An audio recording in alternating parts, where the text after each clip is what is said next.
Hey there, horror movie tea sippers. The following podcast will contain spoilers for the movie we are about to review. If you have not seen the movie and do not wish to have anything ruined prematurely, then please do not continue to listen until after you have seen the movie. And welcome to the Horror Movie Tea Podcast.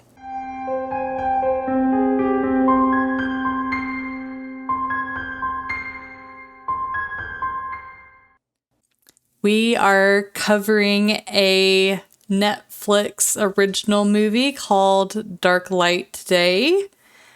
But before we go into that dumpster fire, let's go on to tea. I am drinking the Bigelow Botanicals cold water infusion tea. And oh yes, it's so pretty. What are you drinking? I am running on very little sleep. Long story.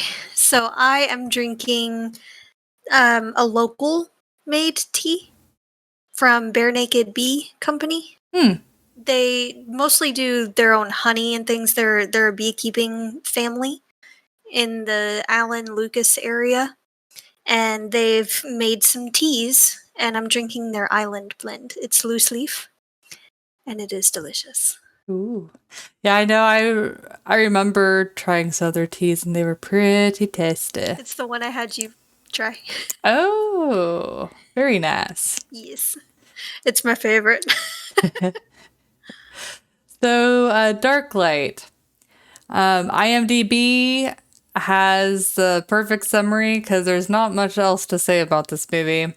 So it's about a mom who returns back to her childhood home and she discovers that there are monsters on this farm, which I don't know if you would specifically call it a corn farm, but they grow a lot of corn.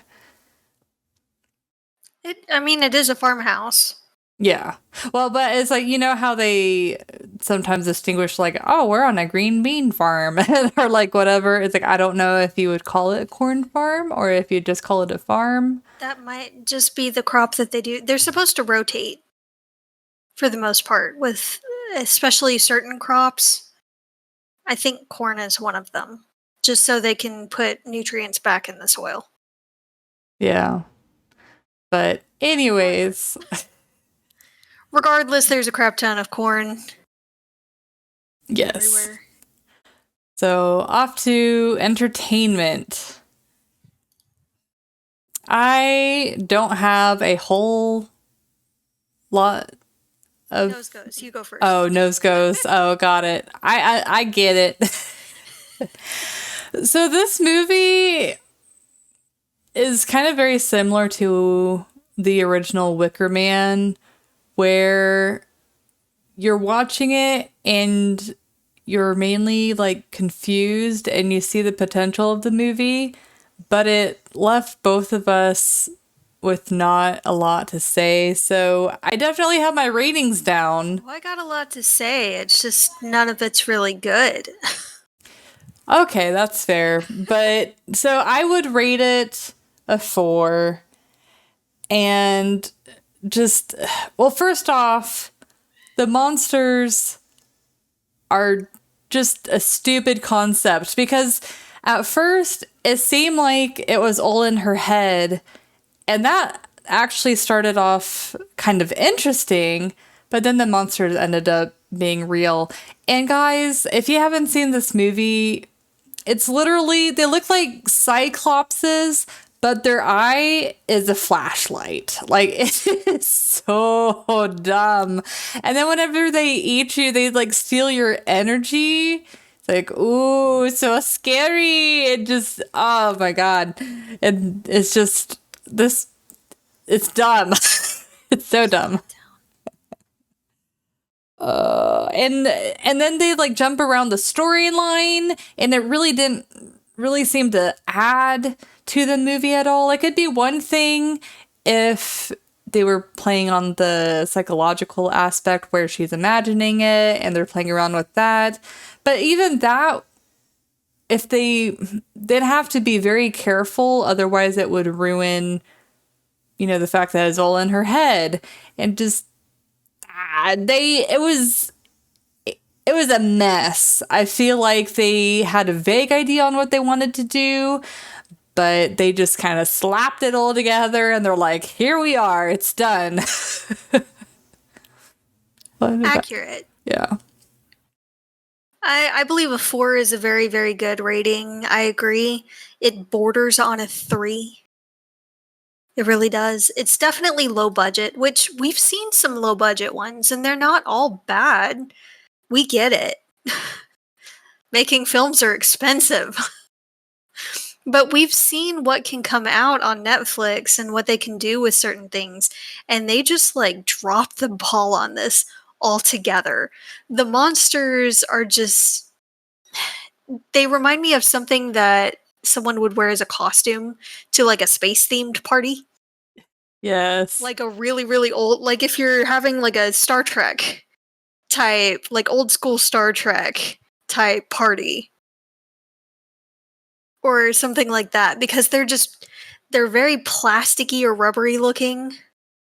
And it's just bad. And a lot of the effects that they use for the monsters, especially out in the fields, are like a floodlight or spotlight and flashlights. Literal flashlights. Yeah, it looks like someone's standing there in the field with a flashlight. They're standing there holding up a flashlight above their head so you can see it above the crops. It's bad. It's really bad.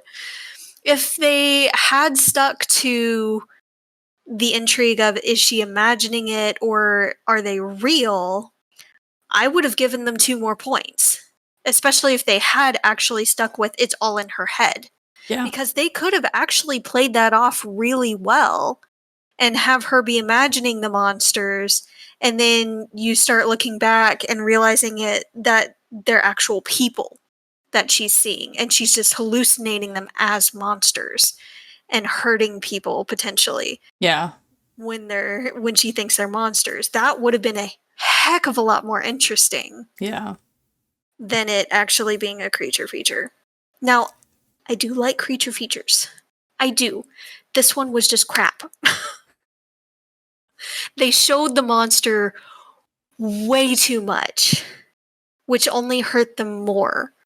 Especially since it's so low budget and doesn't look good.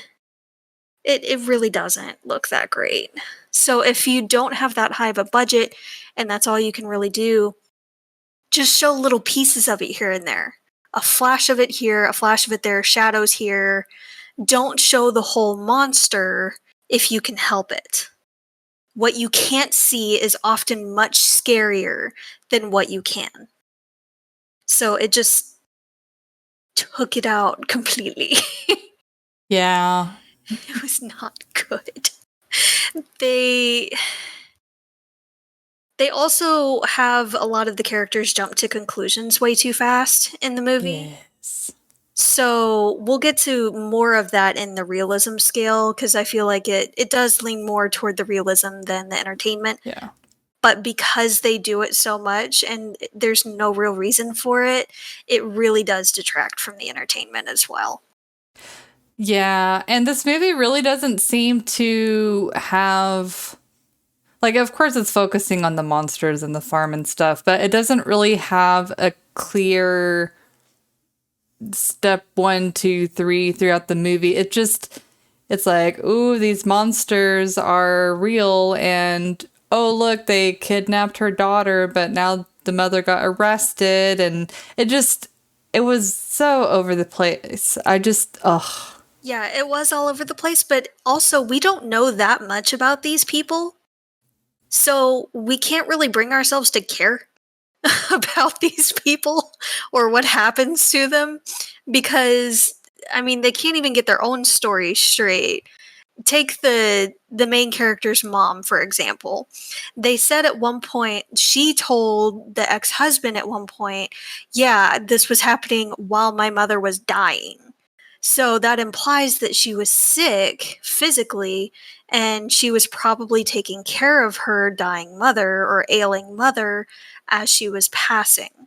But then later, they mentioned that she had put her in a state hospital and she hung herself. So which is it?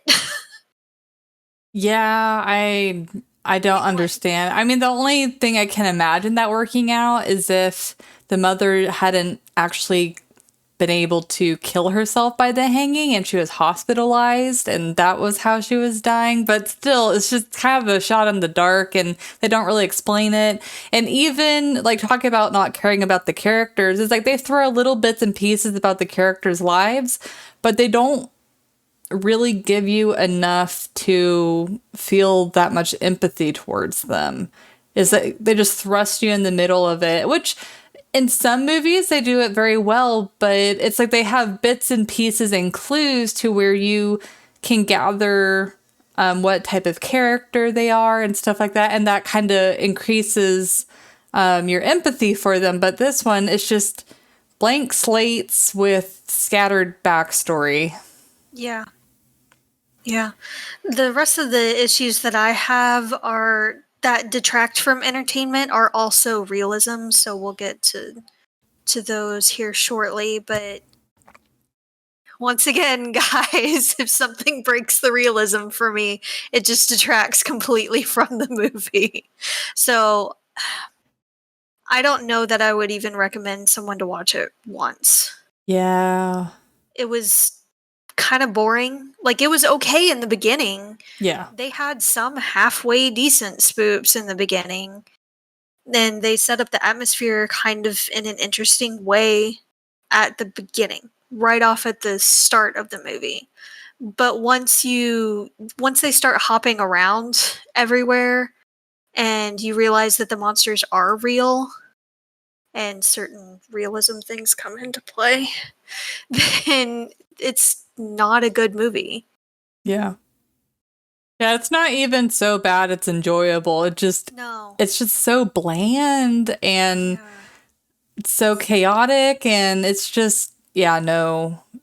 We've seen a lot of those kind of movies that it's so bad, it's funny, and we love to watch them over and over again, especially with friends. That's a separate category in and of itself. Yeah. This is nowhere near it. We probably don't recommend it because it's a waste of time. Like I didn't really get anything out of the movie. It didn't give me very much entertainment at all or appreciation, because sometimes there'll be a movie that I don't necessarily enjoy it, but I can at least appreciate some aspects like the cinematography or the character development. But nope, there's nothing about this movie that I can say that I took from and could appreciate. Not a single thing. Except the one thing that we'll probably mention in the realism scale. Yeah, we got one laugh out of it. One. And that's the thumbnail that's on the YouTube video for this episode. Yep. So if you guys are, we couldn't help it. We had to use it. Yes. So I'm good on entertainment. Are you? Yeah, I am very good. Let's hit realism. Let's go ahead and destroy the realism here. So I'll go first since, as usual, I'll be the shortest. Oh, I've got a laundry list over here. So for realism, I would rate this a 3. Just very little in this movie. Anything that happened in this movie is not very believable. You know, monsters aside, because we typically do that. But the character reactions, like they just jump to conclusions. And like, I know Jess will probably go into a little bit more detail than I will. But like, for example, the sheriff just assuming that the daughter is being abused when the daughter didn't want to go home. Is like the daughter wasn't hurt, and the mother even was like, we're going through a divorce. It's like my parents have went through a divorce when I was very young, and I can tell you that there were times I didn't want to go back to my mom's house because, I only saw my dad so often, and so it was hard having to leave one parent and go to the other. But same like, vice versa. It's just because a kid doesn't want to go home doesn't automatically mean, oh, they're being abused. It's like, yes, it's a teeny tiny red flag, but it's like, keep it in the back of your head. Don't automatically be like, I'm going to call CPS. Just, But that's my biggest complaint, besides the fact that they didn't have the decency to fake a camera very well. So that is the one scene, guys, that we laughed hysterically at and kept rewinding and pausing. We're like, how? So in one scene, as the sheriff and a deputy are walking up to this conspiracy theorist house, the deputy points at what's supposed to be a security camera and goes, man, this guy's paranoid. And they show the security camera, and it's just the housing. It's empty. No camera whatsoever. You can see the other side of the housing. It is completely empty. It is a blank shell. And then within, I'd say probably 2 minutes, they're looking at footage from what was supposed to be the security camera. And I'm sorry, that's not how that works. Well, what cracks me up is the fact that multiple people would have seen this. Like, not just setting up the set, but also, like, editing it and, the cameraman zooming in. It's like... Master, the director, all of the actors ever. Editing department, cameraman, even the person with the boom mic. Yeah, and instead of... putting a black screen over so you couldn't see on the inside so it would fake looking like a real camera, or even post-editing, inserting a fake screen. All of them were like, this is fine. This is believable. It shows for a couple of seconds where people can clearly tell that it's an empty housing, but this is fine. Totally acceptable. Yeah, I give the realism a 2. 3's a bit too generous for me. Just in my opinion. And part of that, so let's start at the very beginning. When they first get there, I feel like the house is a bit too clean, especially for how old it is. Yeah, she could have potentially have gone there to help clean it up a bit before she brought the kid, but they don't mention that ever. Or show it or anything. It's conveniently clean. It's very conveniently way too clean. And it just doesn't look right. Everything works. None of the lights need to be changed. All of the furniture's perfectly fine. Old, but fine. It just doesn't make a whole lot of sense. Also, with the corn outside, who's taking care of it? That's a huge area, and that's a very involved crop. That takes a lot of maintenance, especially for how much is there. And it would more than likely take more than one person, for sure, for a full day's work. So who's taking care of the crops? Plus, you never really see her working on it. It's always... You never see her, and there's never anyone else on their land except when they call the sheriff or the dad randomly shows up. There's no one there. So I don't know what kind of magic crops they have, but that's not how crops do. Well, plus, if her mom has been in a psychiatric hospital and she hasn't been able to take care of the farm, then wouldn't the corn be dead by now, or at least dying? And it's okay if they're like paying someone to like farmhands and all to take care of it. That's perfectly acceptable. But you never see anyone or hear of anyone being on their land. Ever. There's a lot of conveniences in this movie. Extremely. Like, if you're not going to have anyone in there, they really just use it to play flashlight tag and to be chased by the monsters. Yeah.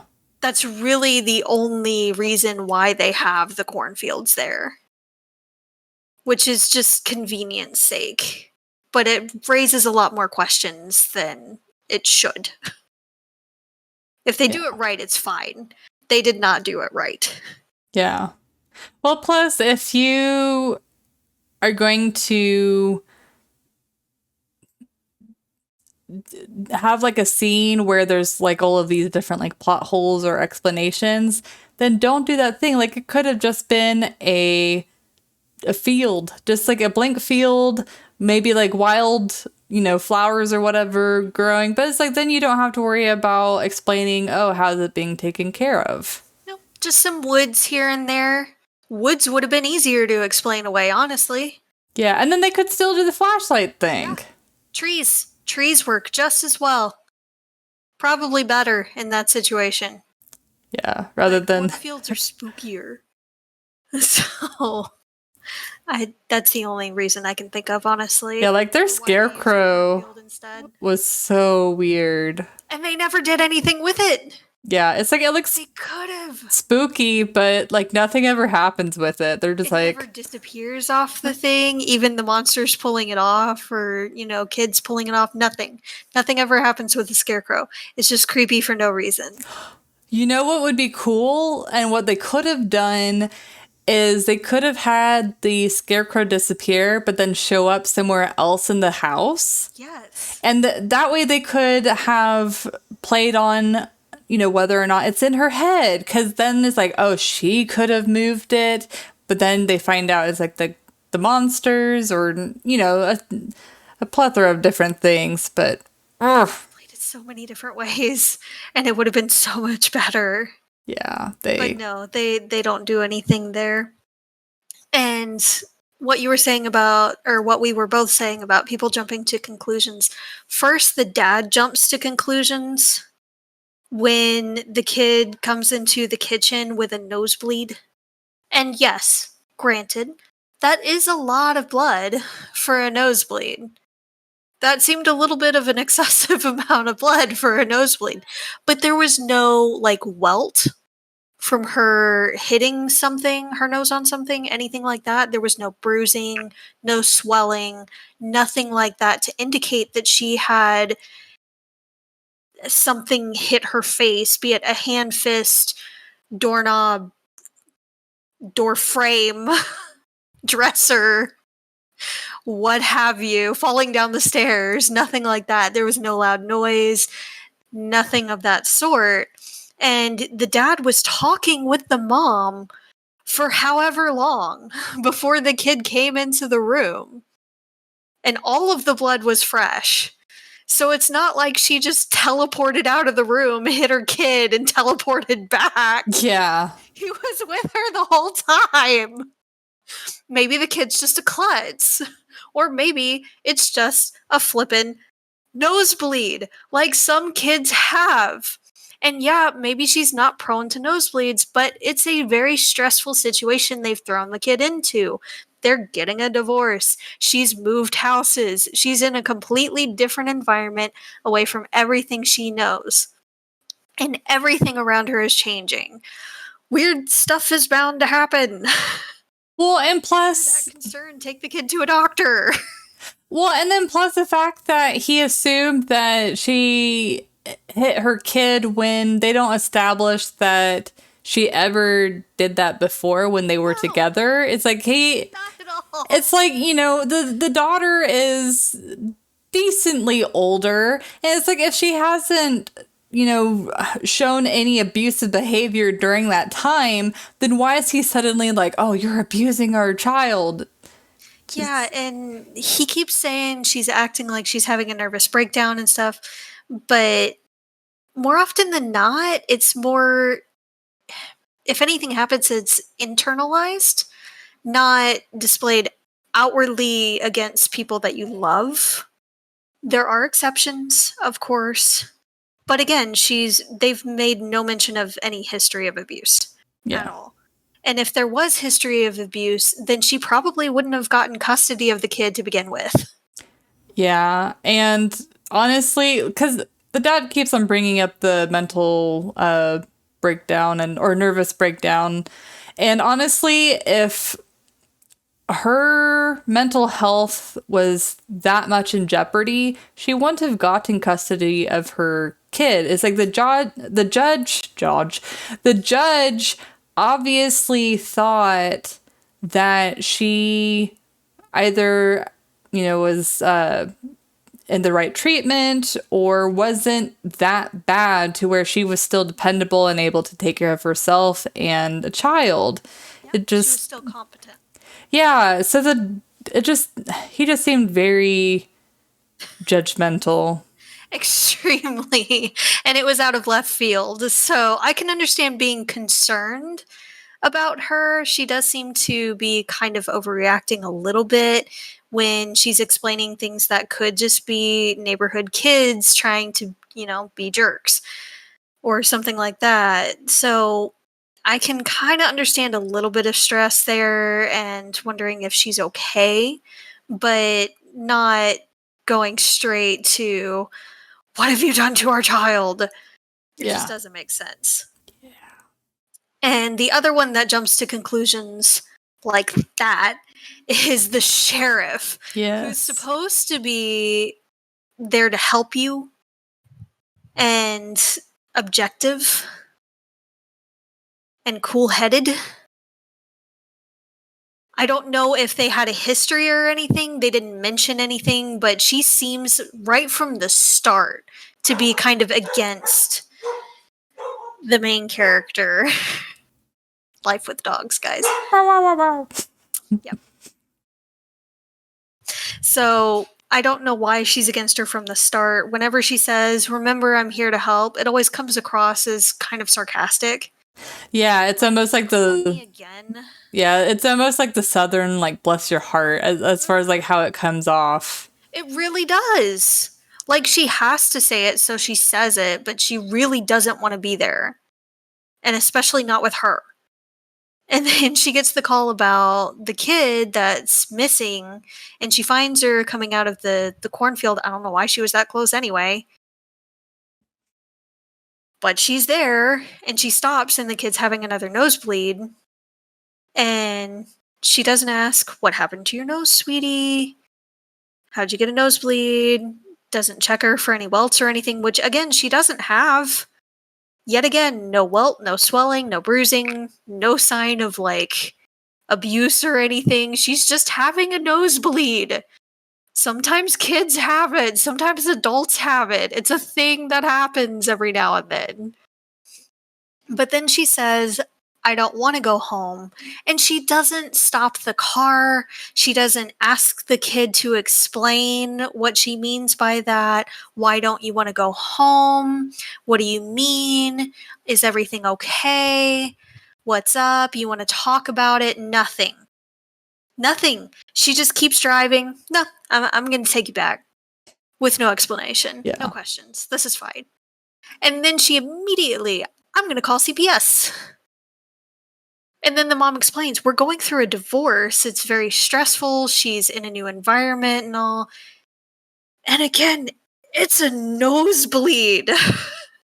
Yeah. Well, and then plus not, in addition to going through a divorce, like moving to a new area. Yes. I mean, it's like if that doesn't feel like home to you, you don't want to go back. No, it's a new place. You don't know the area. You don't know any people there. So she's like 10. So she's moved away from all of her friends and everyone that she knew. The only one that's around is her mom. And her mom is clearly stressed with the whole situation as well. So she might not even feel like she can really talk about it with her. So it's a very alone feeling. Yeah. So I wouldn't want to go back either. Just want to get away for a bit. But no asking, what happened or anything. No asking even the mom, "Hey, is everything okay? She mentioned this. Is there anything I can do?" When really they just kind of need counseling. Yeah. Well, and then that's like the father threatening to take away the daughter. It just They go from 0 to 10 real fast. There's no time to switch there. It's just, oh, nope, we're here now. Okay. Yeah. No warning, nothing. This is fine. We're just going to take a left turn here. No blinker. And the cops in general in this movie they're just horrible. They don't care. They don't do their jobs well. And that always makes me so mad at movies. Watching a movie when you're like, this is not how it would work at all. There are like no questions being asked. There's like no evidence being gathered or anything. There's no one posted at a crime scene. There's no one checking the house that she keeps saying her daughter is still there and she needs to go find her. No one is sent to check the house when she's missing from the crashed vehicle. No, that's not how this works. It's the most obvious first start. Let's check here first. You guys stay on the wreck and see if maybe we turn up a body. That's fine. But we don't need our entire force here. Let's send, 1, maybe 2 out to the house that if she is still alive and capable of walking, she's gonna be at. So it just doesn't make sense. The stupid cops things is just, it's so overdone. It's so overdone. Yeah, I can't really think of a horror movie where the cops are competent. Not a horror movie. I've seen a lot of suspense movies. But that makes sense, though. But it's also usually done from like a cop's perspective. Yeah. So I just want horror movies to do better. Like, I get movies got a movie. I get it. I do. But there's only so much stupidity that the audience can take before we all just go, no. I also think it's a matter of convenience, too, because they're like, oh, like, if you're making a horror movie and it can be solved by the cops being competent, then maybe you should modify your plan for the horror movie a little bit. Yes. Rather than making the cops stupid. Because then it kind of breaks your immersion in the movie. Because you're just frustrated. And it would be so much scarier if the cops are doing everything correct and the thing or the person or whoever the big bad is still gets away or still gets the person, no matter what they do. I guess that's kind of like, When a Stranger Calls, where like she's in the house and she's getting, I think it's the alarm company. I forgot. It's been a long time since I've seen that movie, but it's like she's talking to the cops, I think, and that's when they find out the guy's in the house and they're trying to go over and help her. But it's like the cops are acting perfectly competent there, but that actually adds to the suspense, the fact that they're like, oh crap, he's in the house. Yeah, so there's a couple of different versions. I think one of them does do the alarm system, but I think the older version is she's just getting calls of, have you checked the children? Yeah. And they find out that the call originated from inside the house. Yeah, with the newer one, they did the same thing. Yeah. So, but the cops in that movie do everything correct. They do their due diligence. They check everything that they can. They note everything, because with like prank call stuff, there's not much you can do.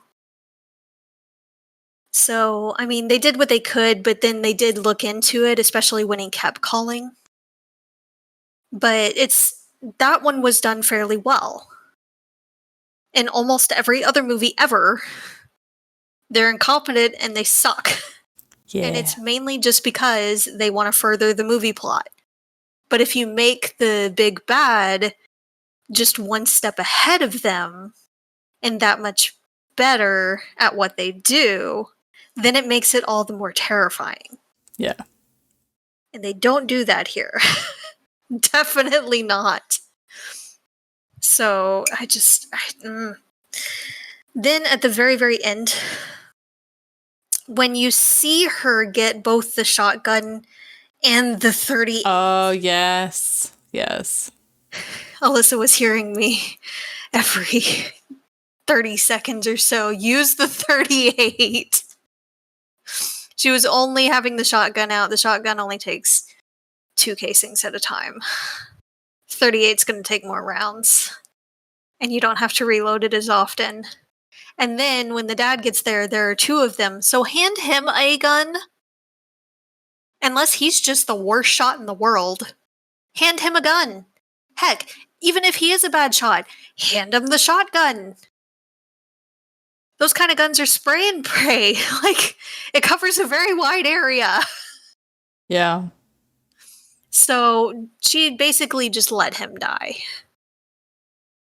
Basically.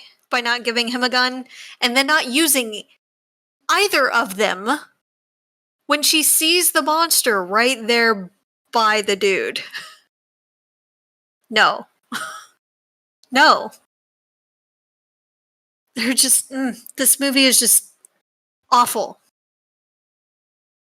Don't. If you haven't seen it yet, do not waste your time. That's what we're getting at. Yeah. Those are my main points. Yeah, I don't really have much to add other than I hate how a movie from the very beginning ends up spoiling itself because, Yeah. you know, the fact that you kind of are playing around with the idea on, oh, well, maybe it's in her head. Because I feel like there were some scenes where they were alluding to the fact that it's in her head. Yes, and that would have been great. But then they're like, oh, it's not in her head. But like what? It's like if you're going to have the monster actually be real, then what they should do, because I've seen a few other movies do this, is like 90% of the movie make you think that it's in her head. And then the last 10% be like, oh crap, it's not in her head. Yeah. But this was more like 10% in her head, 90% the monsters are real. Yeah. Yeah. Yeah. It really would have been a much better movie if it had been all in her head. And this was kind of a narrative of mental illness. But no.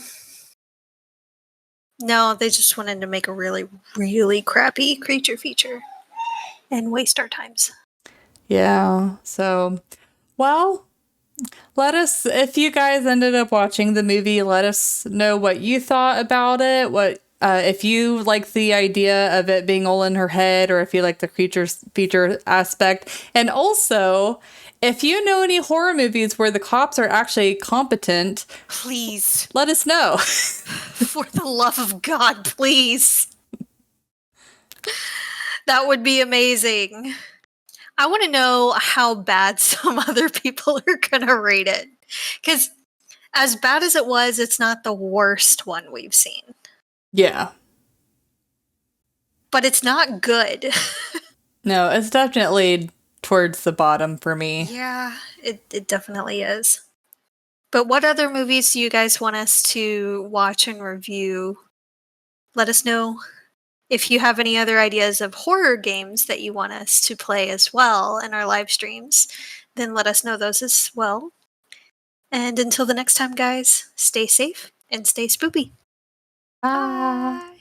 Bye.